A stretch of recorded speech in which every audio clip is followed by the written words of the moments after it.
दोस्ती और प्यार। एक गरीब लड़का सौरभ बहुत ही ज़्यादा चंचल, थोड़ा होशियार, पढ़ने लिखने में माहिर था। वह अपनी पढ़ाई गांव से दूर रह कर के एक शहर में पढ़ाई करता था।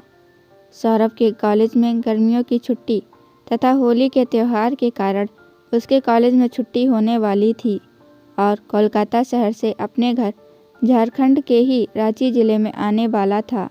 सौरभ का घर रांची ज़िले में ही स्थित था।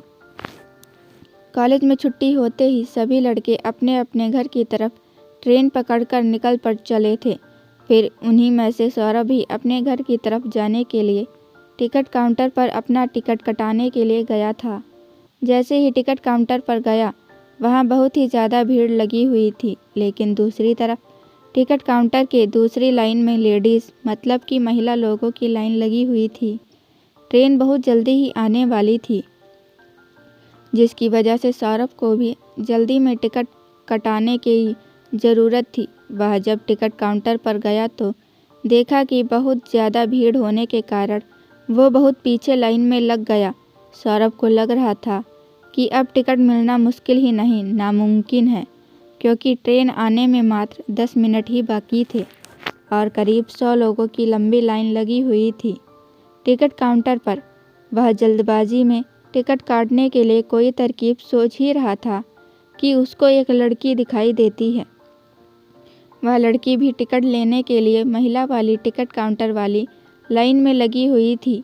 वह लड़की भी रांची जाने वाली थी और उसके पास में पेन नहीं था टिकट फॉर्म भरने के लिए। ऐसे में सौरभ के ऊपरी पॉकेट में कलम देख करके वह लड़की कहती है कि कृपया मुझे थोड़ा सा अपना पेन दीजिए, मुझे भी फॉर्म भरना है टिकट खरीदने के लिए। उसके बाद सौरभ कहता है, मैं लिखने के लिए कलम तो दे दूंगा, लेकिन कृपया करके मेरा भी टिकट उसी में भर लीजिए। आप भी उसी स्टेशन तक जाइएगा जिस स्टेशन से मुझे घर जाना है।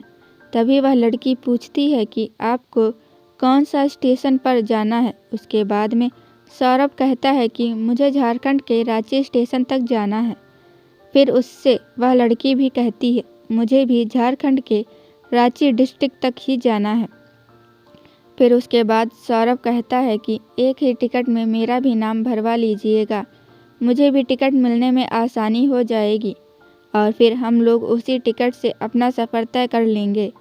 लड़की भी उसकी बात को मान जाती है। वो कहती है कि ठीक है, मैं आपका टिकट अपने टिकट में मिला कर ले लूँगी।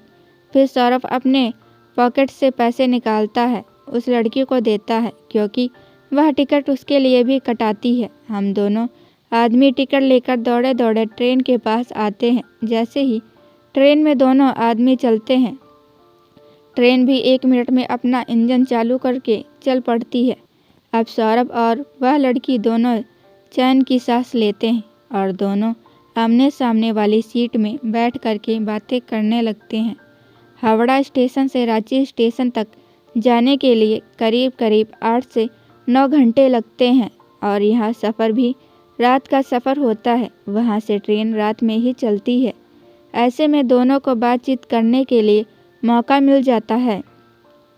दोनों अपनी अपनी सीट पर बैठकर दोनों एक दूसरे से बातचीत करना शुरू कर देते हैं।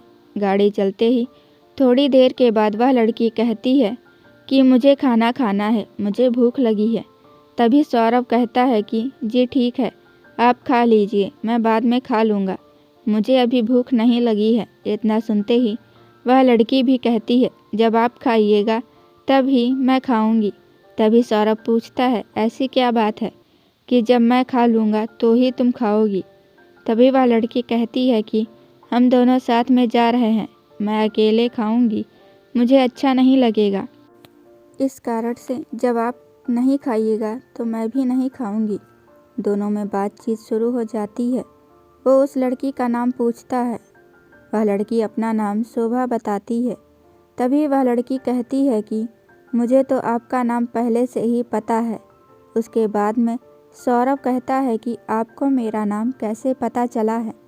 तभी शोभा कहती है कि आपने अपना नाम और उम्र टिकट बनवाते समय बताया था और वह टिकट अभी भी मेरे पास ही है, इसी कारण से मुझे आपका नाम पता है। तभी सौरभ कहते हैं कि मुझे तो यह पता भी नहीं है, आपको मेरा नाम भी पता होगा। मुझे तो याद भी नहीं है कि मैंने अपना नाम आपको कभी बताया भी होगा। तभी वह लड़की कहती है कि आपने तो बताया था, मुझे अभी भी जानती हूँ, रात बहुत ज़्यादा हो जाती है। दोनों अपनी अपनी सीट पर सो जाते हैं। सुबह के 3 बजे नींद टूटती है दोनों की। उसके बाद दोनों अपनी अपनी पानी की बोतल से अपना चेहरा धोते हैं और फिर दोनों एक दूसरे से बातचीत करना शुरू कर देते हैं।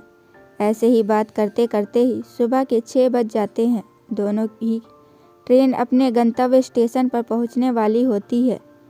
दोनों सोचते हैं अब तो हमें एक दूसरे से अलग हो जाना है। सौरभ को वह लड़की बहुत पसंद आती है, मतलब सौरभ को शोभा बहुत पसंद आती है और शोभा को भी सौरभ बहुत पसंद आता है। लेकिन दोनों ही बिना कुछ बात किए ही एक दूसरे से जाने के लिए तैयार हो जाते हैं।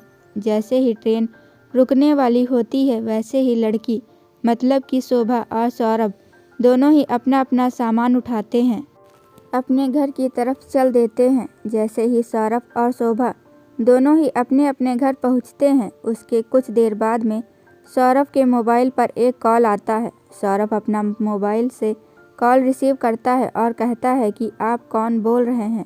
तभी उधर से आवाज़ आती है कि मैं शोभा बोल रही हूँ। यह सुनकर सौरभ का मन विचलित हो जाता है और वह खुशी के मारे इधर उधर घूमने लगता है, क्योंकि सौरभ को शोभा का नंबर और उसका कॉल देख करके बहुत ही ज़्यादा खुशी मिली है।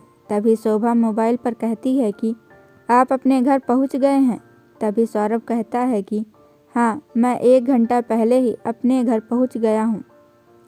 उसके बाद सौरभ शोभा से पूछता है कि आप अपने घर पर पहुँच चुकी हैं। तभी शोभा कहती है कि मैं भी 1 घंटे पहले ही पहुँच चुकी थी। मुझे नहाने और फ्रेश होने में टाइम लग गया था, इसीलिए मैं 1 घंटे बाद फ़ोन कर रही हूँ। अब दोनों में खूब अच्छी तरह से बातचीत होने लगी है। दोनों मिल कर के दिन भर रात भर बातें करते रहते हैं और अब दोनों को एक दूसरे से काफ़ी ज़्यादा दोस्ती और एक दूसरे से प्यार होने लगा था। एक दूसरे से मिलने के लिए एक दिन जरा सी स्टेशन पर बुलाया और स्टेशन के बाजू में ही एक पार्क था, वहीं दोनों ने एक दूसरे से मिलने का समय भी फिक्स किया था। फिर वो दोनों मिलने आते हैं और बातचीत करते हैं। दोनों एक दूसरे को समझते हैं और एक दूसरे को प्यार से किस करते हैं। उसके बाद दोनों अपनी शादी के लिए अपने अपने घर वालों से कहते हैं। फिर दोनों के घर वाले भी बातचीत करते हैं और शादी के लिए राज़ी हो जाते हैं। यह सुन करके सौरभ के मन में खुशी का ठिकाना ही नहीं रहता है और अपनी शादी के बारे में सुनते ही दोनों को खूब जमकर बातें करने लगते हैं। उसके कुछ ही दिनों बाद दोनों की शादी भी हो जाती है और फिर दोनों एक दूसरे के साथ उसी तरह से एक परिवार के साथ रहने लगते हैं। दोनों का रिश्ता एक बहुत ही बेहतरीन और बेहतर ढंग से निभाया जा रहा था, क्योंकि दोनों एक दूसरे से बेहद ही ज़्यादा प्यार करते थे। यह कहानी आपको कैसी लगी हमें कमेंट करके ज़रूर बताइए और अगर अच्छी लगी हो तो वीडियो को लाइक कीजिए और भी ऐसी ही स्टोरी सुनने के लिए हमारे चैनल को सब्सक्राइब कीजिए। Thank you.